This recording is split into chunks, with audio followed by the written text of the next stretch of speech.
Thank you for the introduction. It's an honor to be the last to conclude a really useful presentation so far. So I'll be speaking about the efforts we are doing in Ljubljana, capital of Slovenia, on decarbonizing and zero waste events.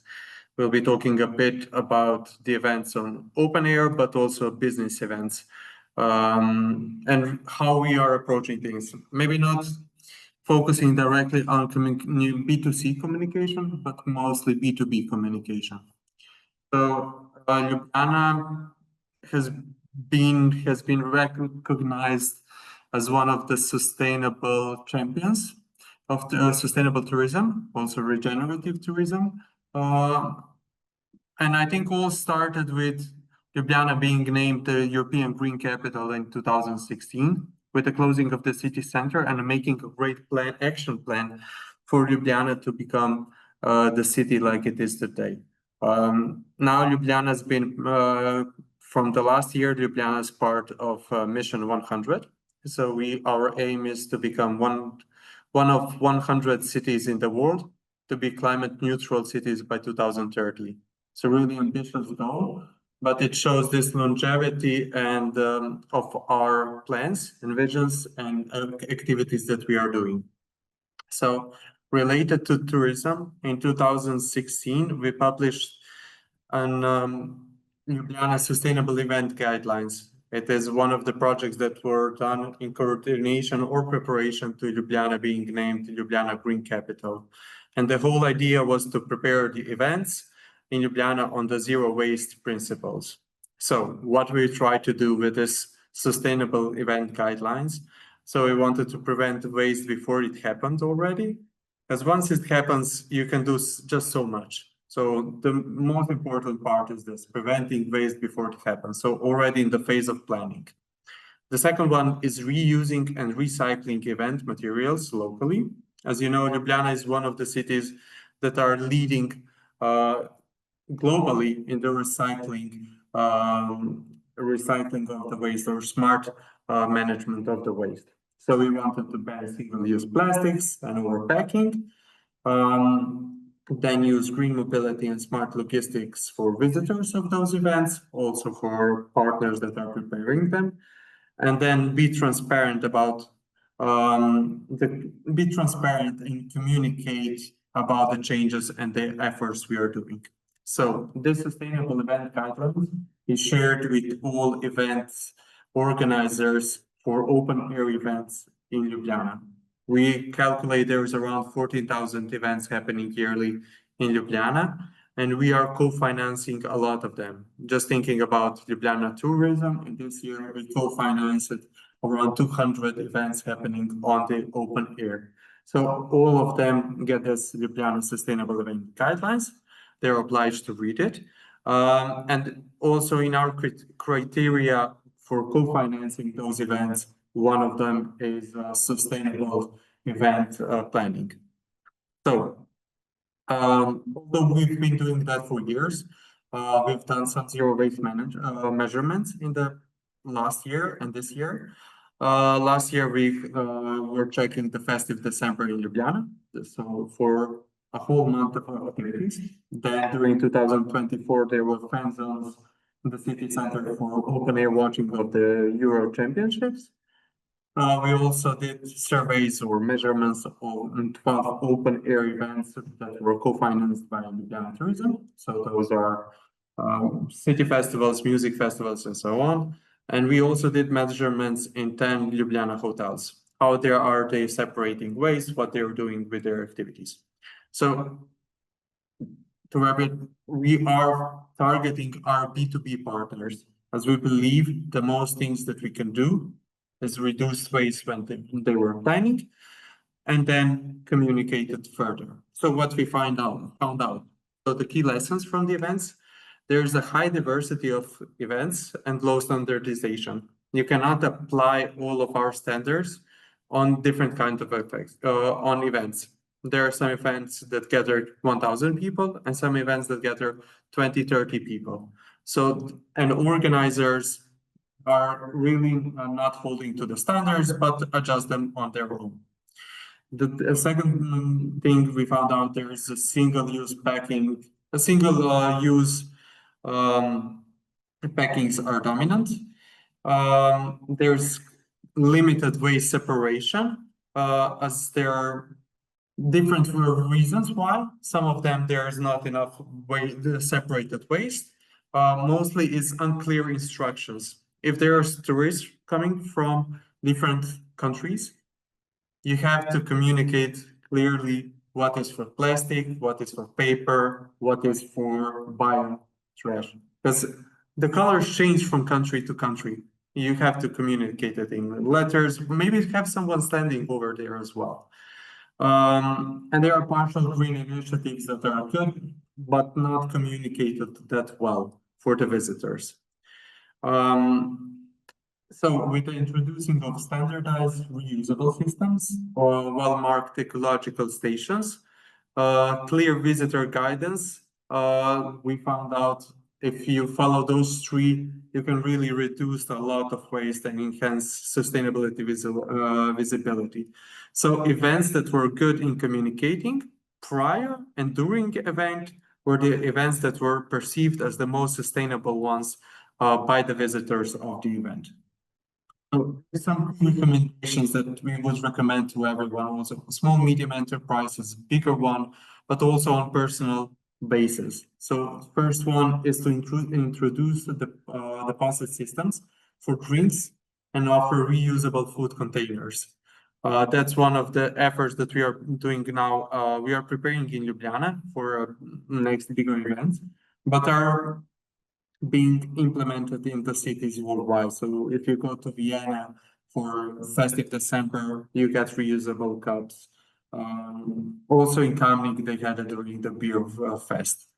Then eco-waste stations should be placed on various locations during the events, also marked clearly, but bio packing, mixed waste, also cigarette disposals. That was one of the findings that we found during the Euro offense zones. There was a lot of cigarettes all around because there were no small trash bins for cigarettes.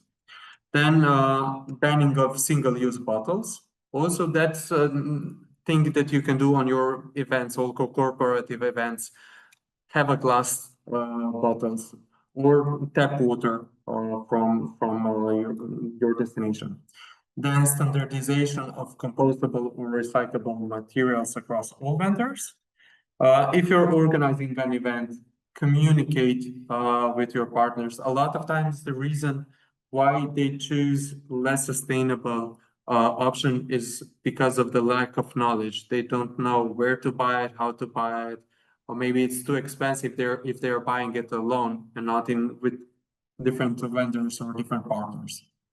Then the one that I think is really the most, not the most important, but the one that yields the most of profit is informing visitors pre-event on-site about sustainable practices. If you're doing an end of the year event for your partners, well, if you're sending them invitation to come and join your event, also just add a footnote or something, be sustainable, have your cup, we'll be using this and this and this, how you're approaching sustainability. That's how we are making the event more sustainable, but also in educating our partners. At the end, it's about the education. We're all sharing the knowledge between each other. And then the last one, it's to find creative ways to encourage proper waste disposal. That could be done through rewards or voting boxes. I think we all seen those ones for cigarettes that you put in A, B, or C. There's different ways to educate our population, maybe through some creative ways. And I always say this, in Slovenia, we went from one of the countries that didn't separate waste to one of the leading countries or cities, let's say, at least in Ljubljana, on separation and recycling, all within one generation. When I went to primary school, I remember in front of our house, we had just one bin, the black one. Now everyone is separating the waste. So a lot of things can be done in really, really short time. And that we are talking about this on a country scale, This is on one event scale. So that's some initiatives that we still start working towards, minimizing the influence of waste, but also carbon footprint of those events. Now, we started with our strategic plan in 2021, and one of the projects was CO2 offset parks. That's an initiative that develops climate contribution and adaptation packages for event organizers. Last year, we had 130 international events in Ljubljana. And we said, okay, there's a lot of carbon footprint that's being produced by those events. Let's offer them some solutions that they could return something back to the destination. So this regenerative approach that we were listening to a bit earlier. So we developed 5 different local green projects. Although in our strategy it was like this, the first idea, it was you buy the flowers on one of the markets and you plant them anywhere in the city center. So that was completely naive idea of what offsetting is and how you build regenerative tourism. So we thought 2021, when we were preparing the strategy, we figured it all out. But there's been a lot of changes in European regulation that made us rethink those approaches, connect with our partners, and build more sustainable regenerative approaches. Also, what helped us, there were a lot of scams on carbon offsetting the last years. There was from German authorities, from in Brazil, in China, there's all around the world, there were carbon offsetting solutions that ended up as just being scams, to put it clearly. That also made us rethink our approach, connect with partners, with experts, and build an approach on 5 pilot projects. So we want to offer our partners that are doing events in Ljubljana to contribute to wetland preservation, also urban forest restoration. So we don't want our partners to be planting new trees in Ljubljana and just leaving them be there, but we want to preserve the trees that are in Ljubljana. We want to preserve the natural heritage that we have. So we want to spread the biodiversity and seed bank of botanical garden of Ljubljana. We want to remove invasive species and reuse them. And we are talking about not just plants, but also trees, and make projects that last at least 35 years. And then the last one is urban greening and heat adaptation. When building new areas in the city center, we want them to be resilient to those climate changes. We want to create more shaded areas so our locals live better life. What we did, we analyzed the global best practices, we developed those prototypes. Now we are market testing and planning and creating a communication strategy. And there is one interesting thing that we found out. When we asked at one of the B2B events in Ljubljana, our partners, are they offsetting their solution? Really, almost none of them do. So those are international partners that were in Ljubljana at the time.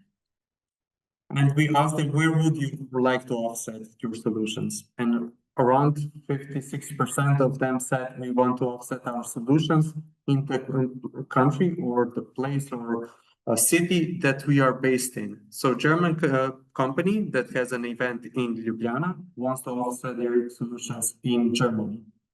The second thing was they want to offset in the field of work that they are doing. So car company wants to offset something correlated to car components or so on.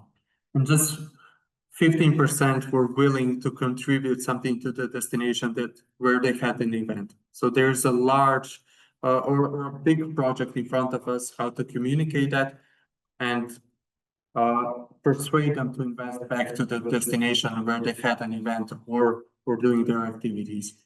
So that's our activity for the next year. What they will get from this? They will get to offset their event emissions locally. But what's the most important thing for them is that they will receive certificates that are aligned with ESRS reporting.